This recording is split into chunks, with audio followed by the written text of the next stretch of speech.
Welcome to Mr. Ronald Pierce. I'm going to call you Ron. Uh, Mr. Pierce is the first graduate of our new undergraduate major, a Bachelor of Arts in Justice Studies. First of all, Ron, congratulations on being the first to accomplish this. Thank you. Graduates of this program are prepared for government jobs, nonprofit jobs, community based organization. What drew you to this major?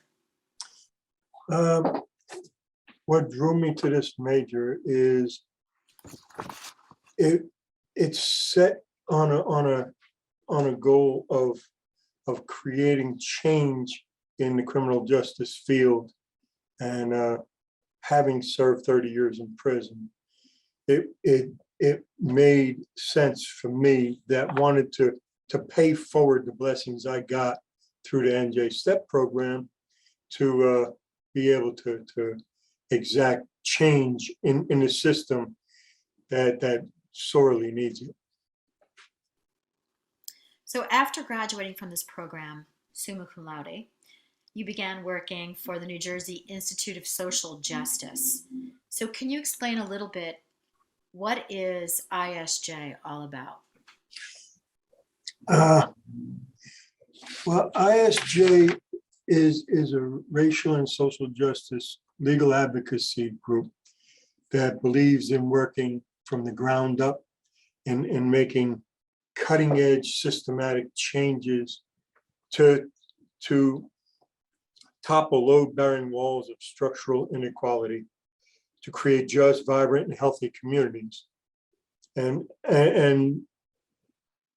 exposing and repairing the cracks that created this injustice, and structural inequities. And what is your role there? I'm the Democracy and Justice Fellow for the Institute. I work in the Democracy and Justice pillar. The Institute is broken up into three pillars: criminal justice, economic justice, and democracy and justice. All right, so I guess, nobody can be against democracy and justice, right? So you would think this would be something that we wouldn't have to advocate for because Mm. this is what we're supposedly, some of the pillars of our country. What are some of the obstacles that you encounter continuously? A lot of the obstacles that I encounter deal in large part with my part of my job is to get voting rights for incarcerated people, people on parole, people on probation. Uh, but we also work on implementations because we did get parole and probation right to vote. And and one of the biggest obstacles was COVID-19 because it shut down the state 2 days before that law took effect. So so a lot of the obstacles have been trying to on the fly figure out different ways to get the message out and getting people registered to vote. Uh, the other obstacles are financial constraints when we try to get early when we work to get early voting, uh, and even more so now. There's some obstacles for same day voting, and it's just a matter of understanding the system and how to navigate through the political landscape, and know where the boundaries are and then push them that a little bit further. I know that you don't have probably the answer to this, so this is more of one of these questions that how do we even know? But why are people so opposed to voting rights for the incarcerated? It's just really, it's a stunning thing that some of our laws and our policies need to be changed, and who better to know and who better to have a say? And also, I know this is a lot of parts to this question, but also, doesn't that help the the person who is incarcerated to feel more of the community when he or she is out from incarceration? Okay, I don't know if this will answer your question, but I'll give you a little scenario. Uh, when I now my father, I grew up in the housing projects in Bayonne. So when my father would sit outside out front and he'd show us, he'd say, look, this is voting is the staple of this country. It's one of the most important rights you have. And he used to tell me it's the right that protects all other rights.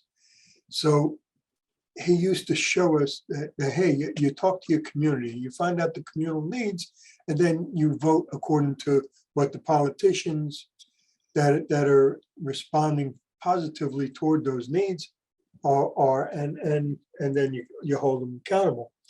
So I understood early on, and we used to go vote as a family, so I understood early on the importance of voting.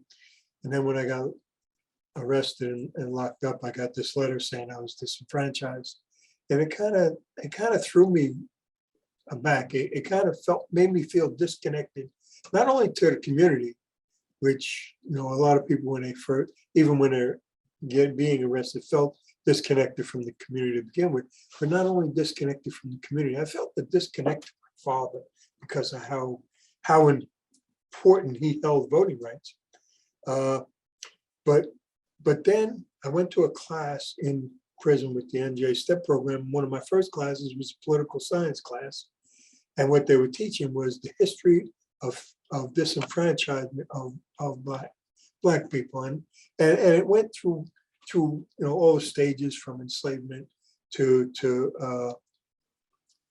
prisoner leasing, and well, actually to a period when blacks were getting into the government offices, and all the way through to the 60s and 70s.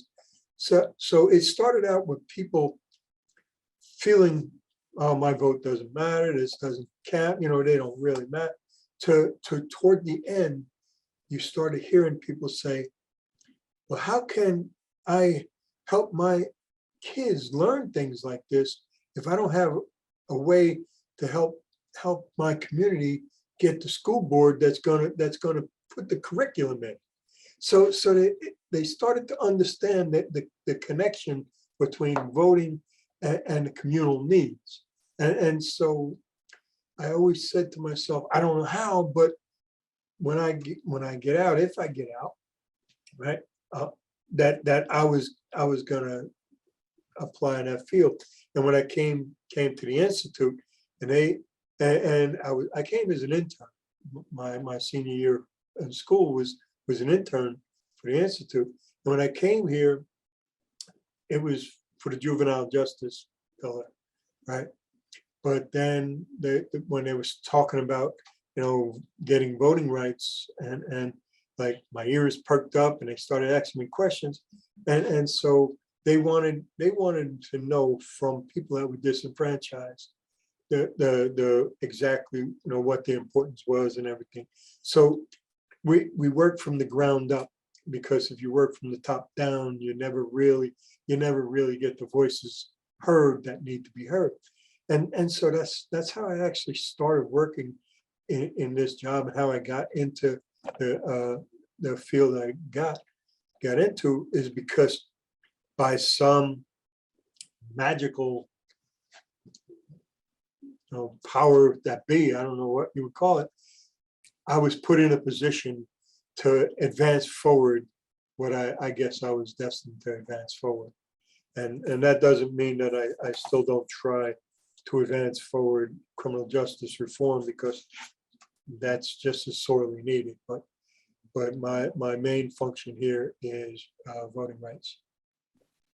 Well, I actually spoke to Dr. Todd Clear, who I know is a mentor of yours. And Mhm. some of the ways that Dr. Clear described you are irreplaceable regarding your community contacts, in command of legal issues that people face upon reentry, and confidence inspiring to the staff of ISJ. And these are very high words of praise, but obviously very sincere. What is your process for translating your personal experience to public policy? Well, I find that most people, when they just like my push right now is to try to make people understand human-centered language actually will further goals, is because people look at things, especially concepts, in an abstract. So in an abstract, nothing brings the human equation into it. It's just an abstract.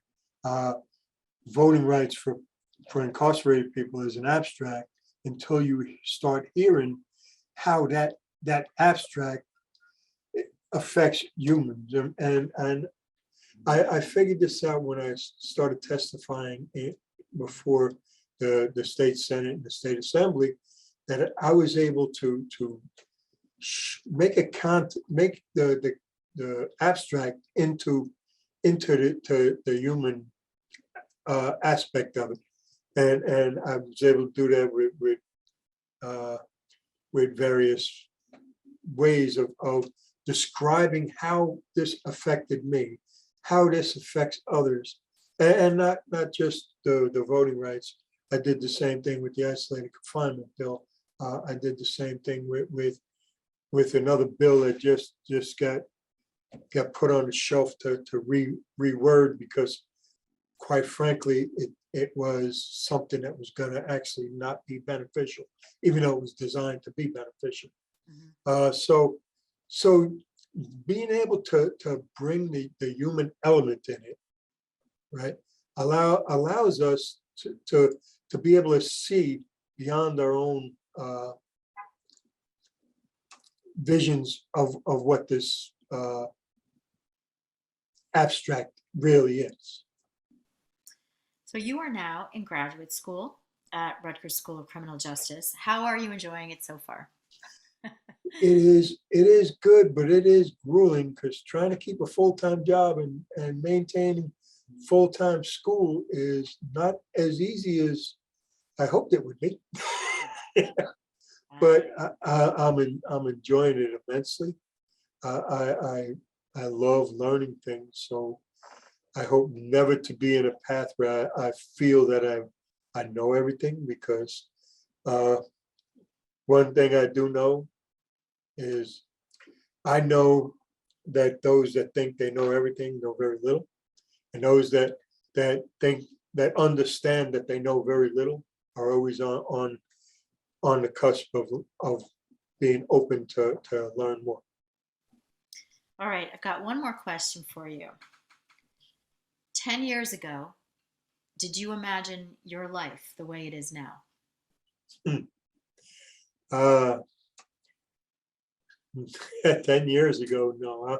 10 years ago, I was incarcerated and I didn't know if I would ever come home. 10 years ago